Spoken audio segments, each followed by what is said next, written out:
શરદ પવાર જૂથની એનસીપીના પ્રદેશ અધ્યક્ષ જયંત પાટીલના દાવાથી મહારાષ્ટ્રના રાજકારણમાં ખળભળાટ મચી ગયો છે। મહારાષ્ટ્રમાં અજીત પવાર જૂથની એનસીપીને મોટો ઝટકો લાગી શકે છે। અજીત પવારના જૂથના ધારાસભ્યો ઘર વાપસી કરે તેવા સંકેત છે। જયંત પાટીલે આપ્યા છે આ સંકેત। એનસીપી અજીત પવાર જૂથના ધારાસભ્યો સંપર્કમાં હોવાનો દાવો કરવામાં આવ્યો છે। સુપ્રિયા સુલે, જયંત પાટીલ અને રોહિત પવારના સંપર્કમાં ધારાસભ્યો હોવાની વાત સામે આવી છે। જયંત પાટીલે કહ્યું છે કે ઘર વાપસી કરવા ઈચ્છતા ધારાસભ્યો પર હજુ સુધી કોઈ નિર્ણય કરવામાં નથી આવ્યો। 9 જૂને પાર્ટીની કાર્યકારિણીની બેઠકમાં નિર્ણય લેવાશે। જયંત પાટીલ ત્યાં સુધી કહ્યું કે અજીત પવાર જૂથની એનસીપી પાસે હાલ 40 ધારાસભ્યો છે, જેમાં 18 ધારાસભ્યો શરદ પવાર જૂથની एनसीपी संपर्क में है। अमित राय न्यूज़ 18 संवाददाता हमारे से जुड़े गए हैं। अमित, आपसे जानना चाहेंगे, जो दावा किया जा रहा है ये गुट को लेके, क्या सबसे बड़ी अपडेट हाल फिलहाल में आपके पास है? देखिए, लोकसभा चुनाव में एनडीए की हार के बाद महाराष्ट्र की सियासत गर्मा गई है। शरद पवार गुट की तरफ से दावा किया गया है कि अजीत पवार के 15 से अधिक विधायक पार्टी प्रमुख के संपर्क में हैं। इस दावे के बाद राज्य में सियासी हलचल बढ़ गई है और ये भी दावा किया जा रहा है कि लोकसभा चुनाव में महाविकास अघाड़ी के 30 सीटें जीतने के बाद एनसीपी के 15 से अधिक विधायक जो है शरद पवार गुट में वापसी कर सकते हैं और ये दावा रोहित पवार ने किया। इसके बीच हमें देखा कि अजीत पवार आज सुबह से ही बैठकों का दौर चालू है। सांसदों के साथ, मंत्रियों के साथ, विधायकों के साथ वो लगातार जो है बैठक कर रहे हैं। और मैं आपको बताऊं, अगर ऐसा होता है तो एकनाथ शिंदे की अगुवाई में चल रही महायुति सरकार पे संकट बढ़ सकता है। और मैं आपको बताऊं कि ये जो चुनाव हुआ उसमें एनसीपी यानी अजीत पवार गुट को सिर्फ 1 सीट मिली। वही शरद पवार गुट ने अपने सिंबल पे 10 सीटों पर चुनाव लड़ा, जिसमें 8 सीटों पे जो है उन्हें जीत हासिल हुई है। तो कहीं ना कहीं अगर घर वापसी होती है एनसीपी की अजीत पवार गुट के विधायकों की, तो उसके बाद हम देख सकते हैं कि शिंदे गुट के विधायकों का भी संपर्क जो है उद्धव ठाकरे गुट के संपर्क में, ऐसी खबरें निकल सामने आ रही है। तो कहीं ना कहीं आने वाले दिनों में जो है एक बहुत बड़ा खेला होने का संकेत जो दिखाई दे रहा है। इस पूरे मामले पर जो हमने जयंत पाटिल से बात की, जो शरद पवार गुट के प्रदेश अध्यक्ष है, उनका साफ तौर पर कहना है कि मैं अभी जो है कुछ नहीं बोलूंगा। 9 तारीख को जो बैठक है उस बैठक में जो है इस प्रस्ताव पे जो है चर्चा की जाएगी यहाँ पर। उसके बाद 10 जून को पार्टी का स्थापना दिवस है, उसमें जो है कुछ न कुछ चर्चा हो सकती है। तो कहीं ना कहीं कयास लगाए जा रहे हैं कि एनसीपी गुट के 15 विधायक जो शरद पवार गुट के संपर्क में, और वहीं दूसरी तरफ ये भी कयास लगाए जा रहे हैं कि शिंदे गुट के विधायक भी उद्धव ठाकरे गुट के संपर्क में है। तो कहीं ना कहीं ये जो चुनाव आया है कि एनडीए यानी महायुति सिर्फ 17 सीटों पर चुनाव जीती है महाराष्ट्र में, जबकि महाविकास अघाड़ी शरद पवार गुट, उद्धव गुट और कांग्रेस मिलाकर 30 सीटों पे चुनाव जीता है। तो इस चुनाव ने कहीं ना कहीं विधायकों को सोचने पे मजबूर कर दिया है कि क्या उनका फैसला गलत था। और सबसे बड़ी बात मैं आपको बताऊं कि अक्टूबर या नवंबर में विधानसभा का चुनाव जो है महाराष्ट्र में होने वाला है। तो ऐसे में विधायकों को अपने भविष्य की चिंता जो है वो सताने लगी है। तो कहीं ना कहीं ये कह सकते हैं कि आने वाले समय में एक बड़ा खेला जो है महाराष्ट्र में हो सकता है। अमित जी, ये भी जानकारी मिल रही है कि अभी जो फिलहाल जो जानकारी मिल रही है उस हिसाब से शायद हो सकती है कि खुद ठाकरे की वापसी हो जाए फिर से एक बार एनडीए में। देखिए, ये कयास है, इन कयासों में कोई भी तथ्य अभी तक बिल्कुल नहीं है। हमने संजय राउत से भी बात की ऑफ द रिकॉर्ड, उन्होंने ये कहा कि इन चीजों में कोई तथ्य नहीं है, कुछ गलत भ्रामक खबरें भी फैलाई जा रही कुछ लोगों के द्वारा। तो ये जो खबरें जरूर फैली थी कि शायद शिंदे गुट जो है एनडीए से निकल जाएगा और ठाकरे गुट की वापसी हो जाएगी।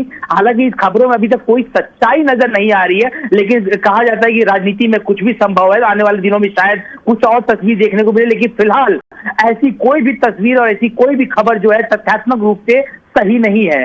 जी, शुक्रिया अमित जी सारी जानकारी के लिए। तो हालમાં જે સૌથી વધારે મહત્વના અને મોટા સમાચાર પ્રાપ્ત થઈ રહ્યા છે, શરદ પવાર જૂથની એનસીપીના અધ્યક્ષનો મોટો દાવો છે। તેમનું કહેવું છે કે જે અન્ય જૂથ છે એનસીપીના, તેમાંથી ધારાસભ્યો અમારી સાથે સંપર્કમાં છે અને તેઓ ફરી એક વખત શરદ પવાર સાથે આવવા ઈચ્છી રહ્યા છે। આજે એકનાથ શિંદે ગ્રુપની શિવસેનાના સાંસદો દિલ્હી જશે। સીએમ એકનાથ શિંદે તમામ નવનિર્વાચિત સાંસદોની મુલાકાત કરી। શિંદેના સરકારી નિવાસસ્થાને સાંસદો સાથે બેઠકનું આયોજન। ચૂંટાયેલા 7 સાંસદો સાથે એકનાથ શિંદેએ ચર્ચા કરી હતી, જેઓ દિલ્હી જવા રવાના થશે। 7 સાંસદો કે જેઓ રિયલ શિવસેનાના નામે લડ્યા હતા, તેઓ પરિસ્થિતિમાં કપરી પરિસ્થિતિ જોવા મળી। જે રીતે 7 જ સાંસદો ચૂંટાઈને આવ્યા, સાથે 7 સાંસદો કાયમ રહે તે માટેના પ્રયાસ થઈ રહ્યા હોવાની પણ અંદરખાને ચર્ચા ચાલી રહી છે, જેઓ દિલ્હી જવા રવાના થઈ રહ્યા છે। अन्य महत्वना समाचार पंजाबना अनेक लोकेशन पर एनआईएનું search operation gangster goldy Barad સાથે સંકળાયેલા શખ્સો સામે તપાસ એનઆઈએ સામાન્ય જનતાને પણ કરી છે જાણકારી આપવા અપીલ ગોલ્ડી બરાડ અને અન્ય ગેંગસ્ટરની માહિતી આપવા અપીલ કરી છે જાણકારી માટે એનઆઈએ વોટ્સએપ નંબર જાહેર કર્યો છે 01722682901 અને વોટ્સએપ 7743002947 નંબર જાહેર રાજસ્થાનમાં કરણી સેનાના પ્રમુખની હત્યા મામલે પણ તપાસ ચાલુ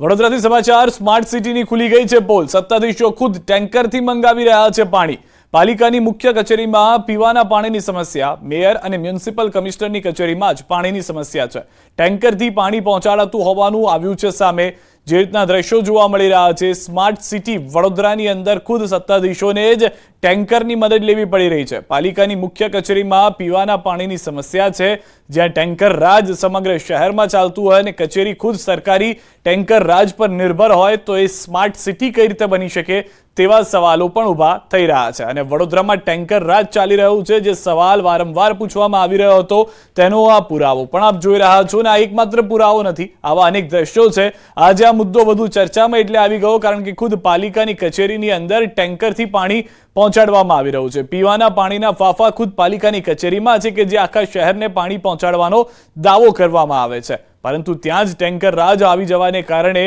ચર્ચા વધી ગઈ છે તો ટેન્કરથી પાણી પહોંચાડાતું હોવાનું આ દ્રશ્યોમાં પણ આપ જોઈ રહ્યા છો સ્પષ્ટ સવાલો પણ ટેન્કર રાજને લઈને ઊભા થઈ રહ્યા છે કે વડોદરાની પાલિકા કચેરીમાં જ પાણીની સમસ્યા છે કે શું જે રીતના ટેન્કરના દ્રશ્યો જોવા મળ્યા છે પાલિકાને નથી મળતું પાણી તો જનતાનું શું થતું હશે ખુદ કચેરીની અંદર જો પાણી ન આવતું હોય પીવાનું તો જનતાની તો શું પરિસ્થિતિ હશે વધુ માહિતી ન્યૂઝ 18 સંવાદદાતા હાર્દિક પાસેથી મેળવી હાર્દિક જે વારંવાર સવાલો ઉઠતા હતા આજે પાલિકા કચેરીના ટેન્કરના દ્રશ્યોએ તમામ સવાલોનો જવાબ આપી દીધા છે બિલકુલ થી આજે દ્રશ્યો દર્શકો ટીવી સ્ક્રીન પર જોઈ રહ્યા છે તે સૌથી મોટો પુરાવો છે કે આ સ્માર્ટ સિટીના જે ઓવર સ્માર્ટ સત્તાધીશો છે તેઓ જે છે પબ્લિક માટે કેટલું કામ કરે છે તે આના પરથી ફલિત થાય છે કારણ કે આ જે સત્તાધીશો છે તેમને ખુદ પીવાના પાણીના ફાફા પડી રહ્યા છે તો વડોદરા વાસીઓને પીવાનું શુદ્ધ પાણી આ લોકો કઈ રીતે પૂરું પાડશે તે અહીંયા સૌથી મોટો સવાલ જે છે તે ઉભો થઈ રહ્યો છે દ્રશ્યો જોઈ શકાય છે કે વડોદરા મહાનગરપાલિકા કે જેના માટે વડોદરા શહેરના નાગરિકોને પ્રાથમિક સુવિધા આપવાની જવાબદારી છે આ જે કચેરી છે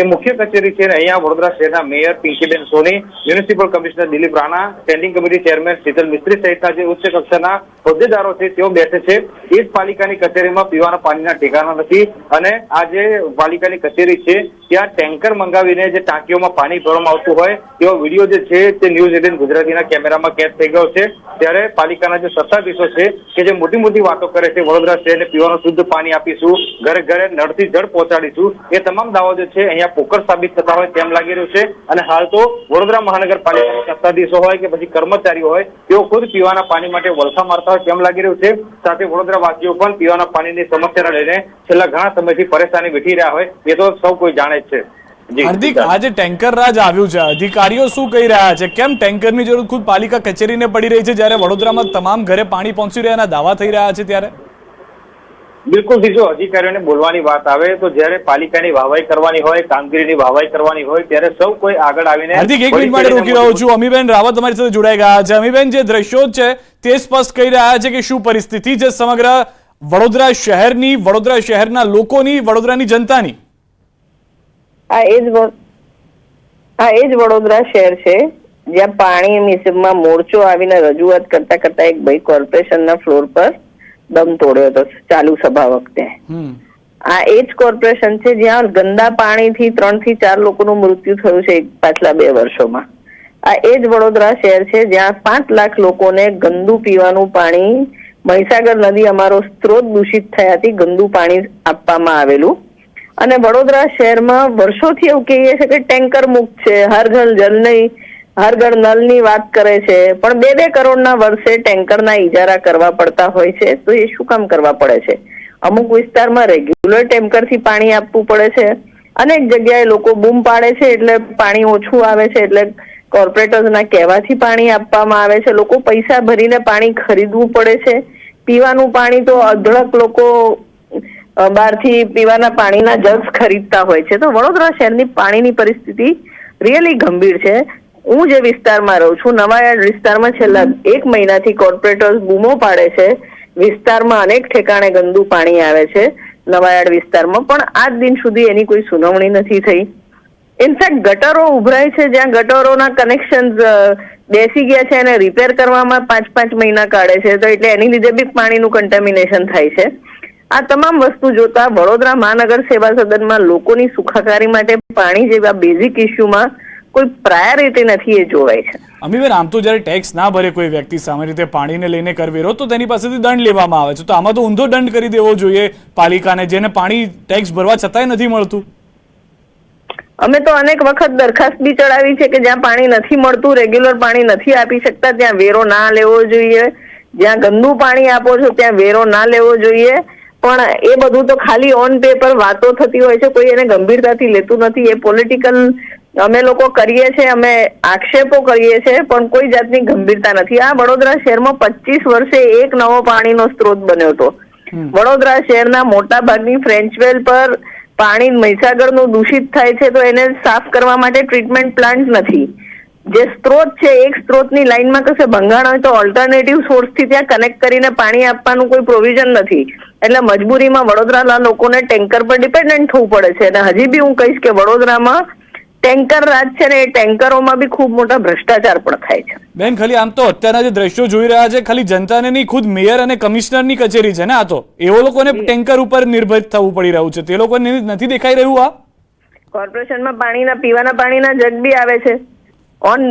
ઓફિશિયલી તો કોર્પોરેશનમાં કોઈ બી નળ ખોલો તો પાણી પીવા લાયક જ હોવું જોઈએ, પણ પાણીના દરેક ઘરવાળા લોકો મજબૂર છે કે આ પોતે આરો મૂકે, કાં તો પીવાનું પાણી બહારથી ખરીદવું પડે. કોર્પોરેશન વાળા બી બહારથી ખરીદે છે. કેમ કમિશનર નળ ખોલીને પાણી નથી પી શકતા? પાણી તો એવું જ આપવું જોઈએ. જયારે વાત કરતા હોય પોર્ટેબલ વોટરની વાત કરતા હોય તો દરેક નળમાં પીવા લાયક પાણી આવવું જોઈએ, પણ એ પરિસ્થિતિ તો છે નહીં. નળનું પાણી હવે નાવા લાયક બી નથી આવતું, પીળું ગંધાતું પાણી આવે છે. અમારા કાઉન્સિલર્સના ઘરે બી આવું જ પાણી આવે છે. કોઈ જોવા વાળું નથી, બોલવા વાળું નથી, એટલે આ રીતની બેદરકારી ચાલી રહી છે એવું લાગી રહ્યું છે આપને? બોલીએ તો ખૂબ છે, પણ વિપક્ષમાં વિપક્ષમાં માંડ 7 લોકો છે જે ચૂંટાયેલા છે અન્ય પાર્ટીના. એ લોકો પાર્ટીની શરમ રાખીને નથી બોલી શકતા અને બોલે છે તો અધિકારીઓનો એમના પર એટલી પકડ નથી, અધિકારીઓ એમને ગણકારતા નથી. ને આટલા વર્ષમાં એડમિનિસ્ટ્રેશન જે લોકોએ જોયું ભારતીય જનતા પાર્ટીએ, એ લોકોએ ઓલ્ટરનેટિવ્સ ઉભા જ નથી કર્યા, તો હવે બોલે તો કોણે બોલે? આ તો એમના પર જ પાછું આવે છે, એટલે નથી બોલતા. એટલે ખુદ એવું પરિસ્થિતિ છે કે શાસક પક્ષના કહેવામાં જ નથી રહ્યા અધિકારીઓ ને એક રીતે. તો અધિકારીઓ શાસક પક્ષના કહેવામાં નથી ને શાસક પક્ષે 30 વર્ષમાં વડોદરામાં પાણી માટે કઈ કર્યું બી નથી. તો કે તો કોણે કહેવા જાય? કારણ કે 30 વર્ષથી શાસન જ એમનું છે. અને આ બેન કયા કયા વિસ્તારમાં આવી પરિસ્થિતિ? મેરી બી ચૂપ, બધા ચૂપ રહે છે. વડોદરામાં કોઈ બોલતું જ નથી. નાગરિકો આવીને માટલા ફોડે છે. આખું વડોદરામાં જ ટેન્કર રાજ છે બેન. કયા કયા વિસ્તારો એવા છે? કેમ કે ખુદ મેયર અને કમિશનરની કચેરીની આ પરિસ્થિતિ છે. વડોદરાના કયા કયા વિસ્તારો કે જ્યાં આગળ ટેન્કર ઉપર જ નિર્ભર હોય એવું છે આપની ધ્યાનમાં? વડોદરા શહેરમાં અનેક વિસ્તારોમાં ટેન્કરથી પાણી આપવું પડે છે. પૂર્વ વિસ્તારમાં ઘણા વિસ્તારમાં ટેન્કર આપવું પડે છે. ગંદા પાણીની સમસ્યા જૂના શહેરમાં, નવાયાર્ડ વિસ્તારમાં, ઇનફેક્ટ જે બી વડોદરામાં મૂળ સિટીની બહાર જે વિસ્તાર ડેવલપ થયો તો હવે ત્યાં બી બધી લાઈન રિડન્ડન્ટ થઈ ગઈ છે, પણ કોઈ જૂની લાઈનો બદલવાની તસદી નથી લીધી. એટલે તમામ જગ્યાએ ગંદા પાણીની, અને હવે તો સ્ત્રોત જ કન્ટામિનેટેડ છે. જ્યાં સ્ત્રોત કન્ટામિનેટેડ હોય, તમારા કુવામાં જ ગંદુ પાણી હોય, તો તમારા હવાડામાં ચોખ્ખું ક્યાંથી આવવાનું છે? અને એને ચોખ્ખું કરવા માટે ટ્રીટમેન્ટ પ્લાન્ટ બી નથી. એ હજી 2-3 વર્ષ લાગશે બનતા. એ બી અમે ખૂબ લડત આપી છે, પછી મંજૂર થયા છે. અચ્છા, આભાર બેન અમારી સાથે જોડાવા બદલ, વાતચીત કરવા બદલ. તો નેતા વિપક્ષ હતા વીએમસીના, જેઓનું કહેવું છે કે ન ફક્ત કોઈ એક શહેર કે શહેરના વિસ્તાર પૂરતી વાત છે, પરંતુ સમગ્ર વડોદરા શહેરની આ પરિસ્થિતિ છે. ન ફક્ત એક વિસ્તારની અંદર કદાચ ટેન્કર જતું હોય તેવું તેમના ધ્યાનમાં છે, આ તો તમામ વિસ્તારની અંદર જઈ રહ્યું છે. વર્ષે 2 થી 3 કરોડની વાત જે તેમણે કહ્યું કે ટેન્કરના ખર્ચાની થઈ રહી છે. ન વાત ત્યાં સુધી સીમિત રહે છે, વાત ત્યાં સુધી આવી ગઈ કે કમિશનર અને મેયર જે કચેરીમાં કામ કરી રહ્યા છે ત્યાં આગળ પાણીના બાટલા મંગાવવા પડી રહ્યા છે, ત્યાં આગળ પાણી માટે ટેન્કર મંગાવવું પડી રહ્યું છે. પાણી શુદ્ધ થવાને જે પ્લાન્ટ છે તે પણ હજી કાર્ય નથી થયો અને તેમાં પણ વર્ષો વીતી જાય તેવી પરિસ્થિતિ છે. સૌથી મોટી વાત વડોદરાની જનતા માટે છે કે જેઓ ટેક્સ તો ભરી રહ્યા છે પાણી માટે, પરંતુ તેઓને પાણી નથી મળતું ને અલગ રૂપિયા ખર્ચી અને પાણી લેવું પડી રહ્યું છે. તો સત્તાધીશો ખુદ ટેન્કર મંગાવી રહ્યા હોય તેના પુરાવા દ્રશ્યોની અંદર સ્પષ્ટ આપ જોઈ રહ્યા છો. વડોદરા સ્માર્ટ સિટીની પોલ ખોલતા આ દ્રશ્યો છે. હાલ રોકાઈશું એક વિરામ માટે. આપ જોડાયેલા રહો ગુજરાતની number 1 news channel news 18 Gujarati સાથે.